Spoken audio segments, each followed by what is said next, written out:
गांव को चारों तरफ से गब्बर ने घेर लिया है। हाँ जय, लेकिन गब्बर सिंह को मालूम नहीं शायद कि जय और बीरू की ताकत का अंदाजा नहीं। आज छू करके देखते हैं।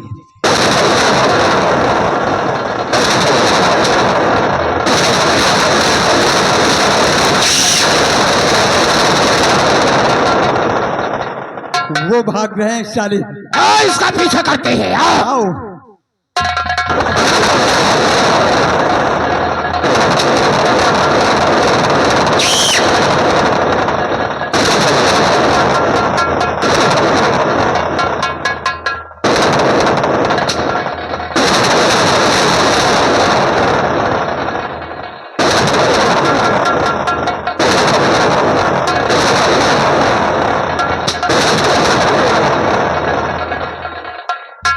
साले भाग रहे हैं। इसका पीछा करते हैं। आज साला हमारे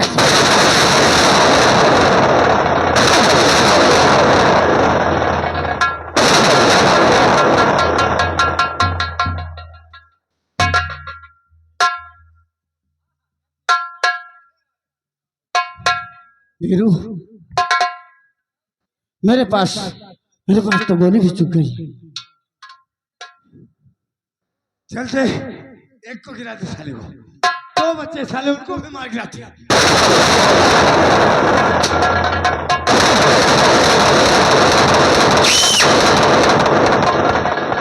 शाबाश, हो जा रहा था। अरे जाने से पहले साथियों को देखो, ये एक पड़ा है, लेकिन नहीं, मैं इनका पीछा करूंगा, सालों को जिंदा नहीं छोड़ूंगा। हमारे साथ जाइए।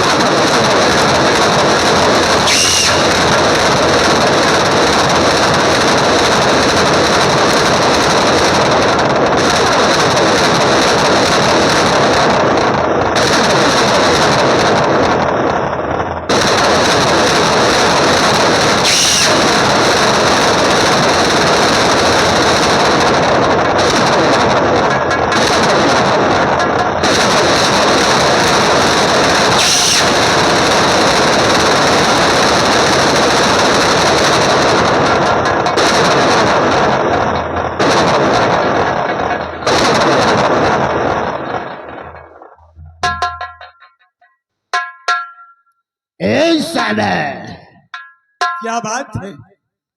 कालिया तो कहता था दो हरी। यही बात तो मेरे भी समझ में नहीं आ रही। कहा है रे फौजी नंबर 2, आता है कि तेरे यार की खोपड़िया उड़ा दूं। कहा है रे फौजी नंबर 2, आता है कि तेरे यार की खोपड़ी उड़ा दूं।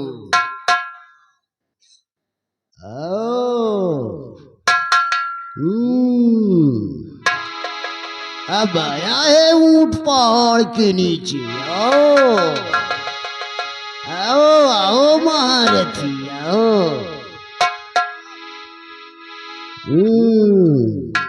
तो इन्हें लाए हो रामगढ़ की रक्षा करने के लिए क्यों ठाकुर?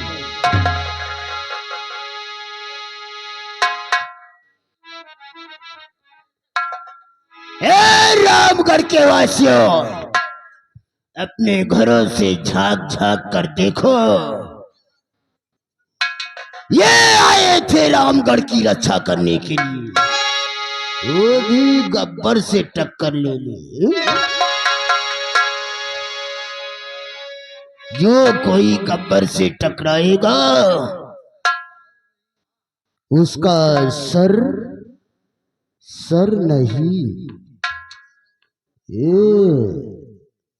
सर नहीं, ये पैर।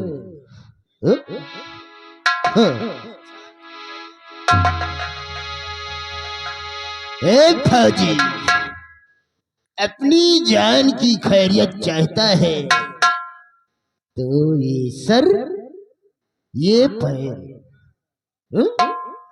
हमने क्या कहा? तुमने सुना? ये सर, ये पैर। चलो बढ़ो। ये सर, ये पैर। जय, ये तू क्या कर रहा है?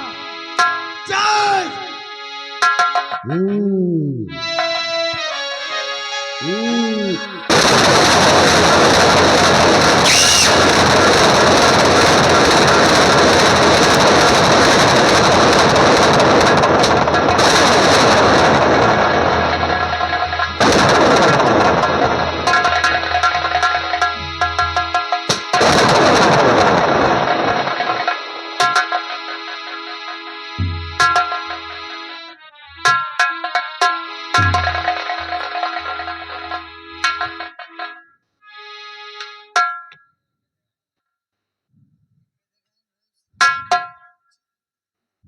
जय। अब मैं इस ठाकुर की चुनौती को कभी स्वीकार नहीं करूंगा। मैं जो सौदा इनसे किया था, ये सौदा मुझे मंजूर नहीं है।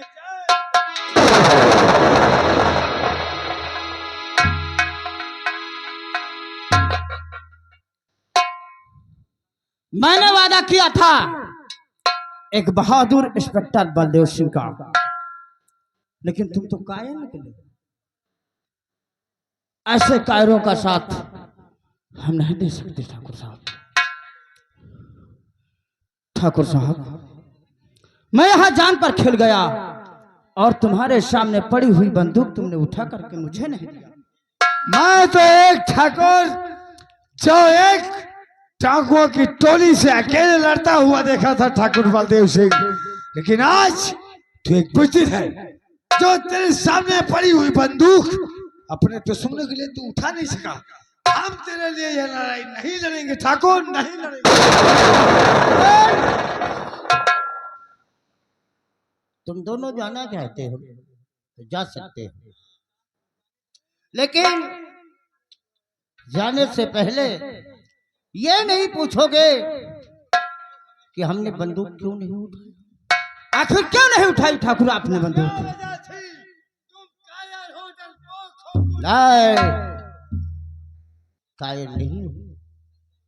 तुम हमारी कहानी को अगर तुम सुनोगे तो तुम्हारे दोनों के पैरों के सिर नीचे से जमीन खिसक जाएगी। ऐसी कौन सी बात हो सकती है ठाकुर जो सामने पड़ी हुई बंदूक दुश्मनों के लिए तुम उठा नहीं सकते? अगर तुम सुनना चाहते हो तो तुम दोनों कान खोल के सुनो कि हमने बंदूक क्यों नहीं उठाया। आपने सही कहा था कि एक दिन हमें डाकू से लड़ने देखा था। जैसे तुम लोगों को गिरफ्तार करके जेल भिजवाया, उसी तरह हमने गब्बर सिंह को पकड़ लिया, उसे जेल की सलाखों में डलवा दिया। उसके बाद किसी न किसी तरह से वो गब्बर जेल से फरार हो गया। वो हरामजादा हमारे हवेली में पहुंचा। हवेली में पहुंचा, हमारे पूरे परिवार को जान से मार दिया। जब मैंने छुट्टी लेकर हवेली में पहुंचा तो चारों तरफ जिधर नजर हमारी पड़े उधर लाशें लाश नजर आई। मैंने सोचा कि जब मेरा पूरा परिवार नहीं है तो हमें रहने से क्या फायदा। मैंने चीखते चिल्लाते हुए गब्बर के अड्डे पे गया। जब गब्बर के अड्डे पे पहुंचा तो चारों तरफ से उसके आदमी मुझे जंजीरों से जकड़ लिया, हाथों में हथकड़ी, पांव में बेड़िया। हम कुछ न कर सका। उसके बाद उस हरामजादे ने मेरे दोनों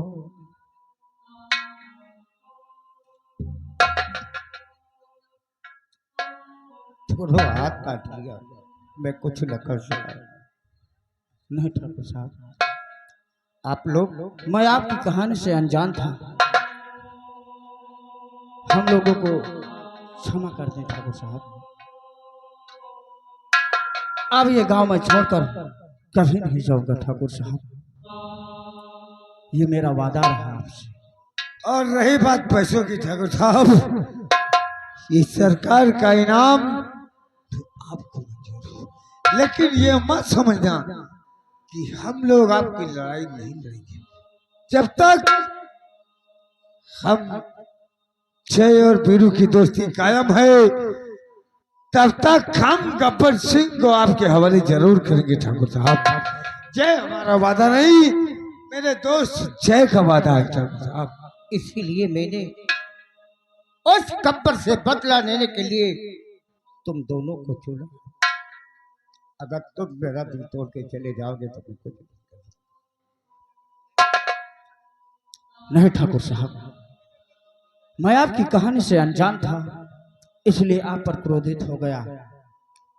लेकिन रही बात उस डाकू गब्बर की, तो उसे एक न एक दिन मैं जिंदा आपके हवाले जरूर करूंगा। हम तुम्हारा दोनों का इंतजार करेंगे। ठीक है ठाकुर साहब, अब आप अपने कच्छ में चलें और आराम करें। बहुत अच्छी बात है। चलें ठाकुर साहब।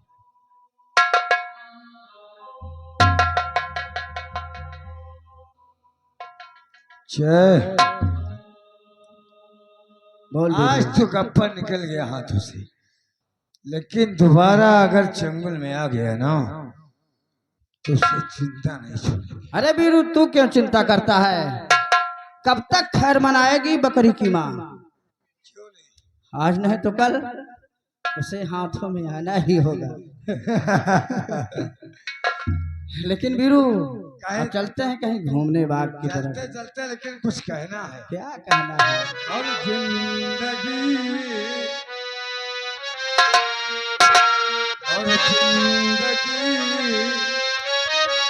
अरे इम्तिहान लेती है, जिंदगी इम्तिहान लेती है।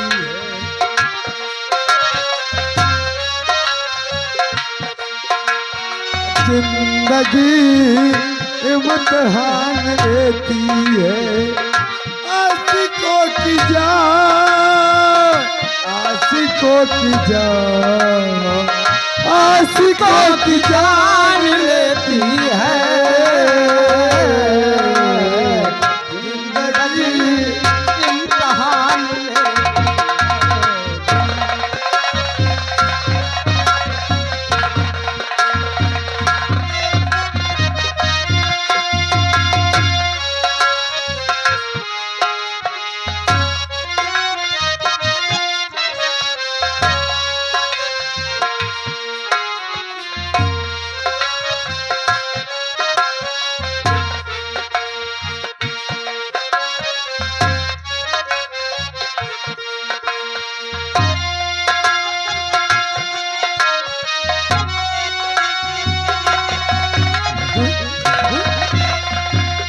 आशिकों की जान, आशिकों की जान, आशिकों की जान लेती है। जिंदगी इम्तिहान लेती है। जिंदगी इम्तिहान लेती है।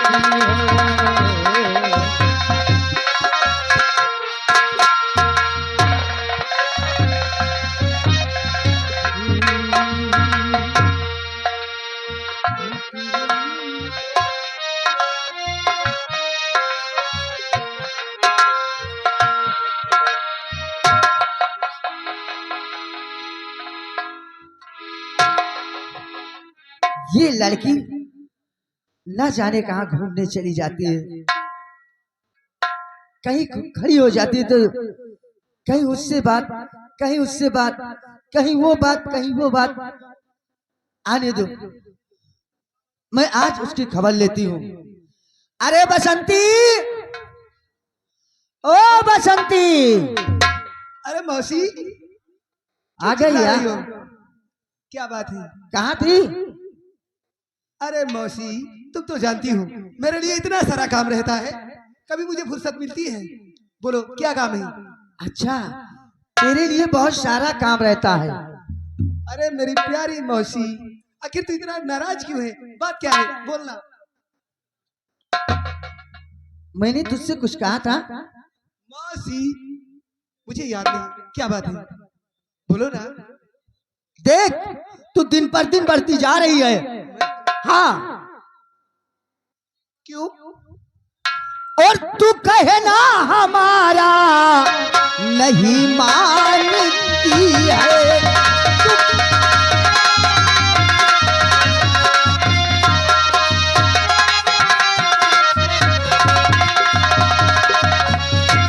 तू कहे ना हमारा और नहीं मानती है। तू कहे ना हमारा नहीं मानती है, और मुझे बात ही बात में टालती है। मुझे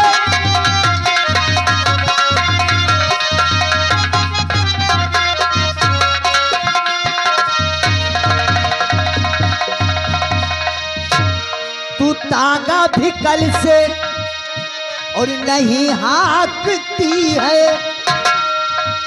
तू तांगा भी कल से और नहीं हाँकती है, और तू अपने दिल में क्या मुझे जानती है।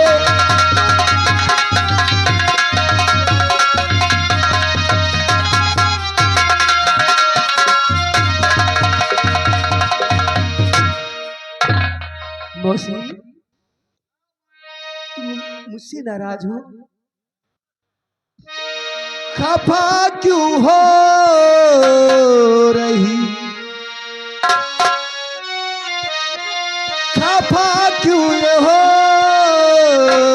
रही? अरे ये मौसी हमारी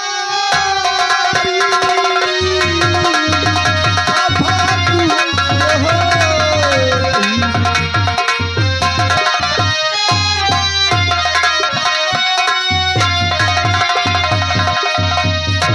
खफा क्यों ये हो रही? ये मौसी हमारी हुई बात क्या है?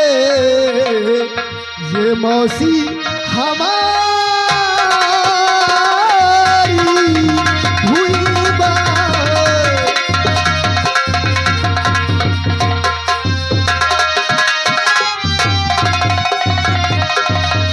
हाँ गुस्से में सुर्खू ये नैना तुम्हारे, और लगे गुस्से में प्यारी, लगे गुस्से में प्यारी ये मौसी हमारी।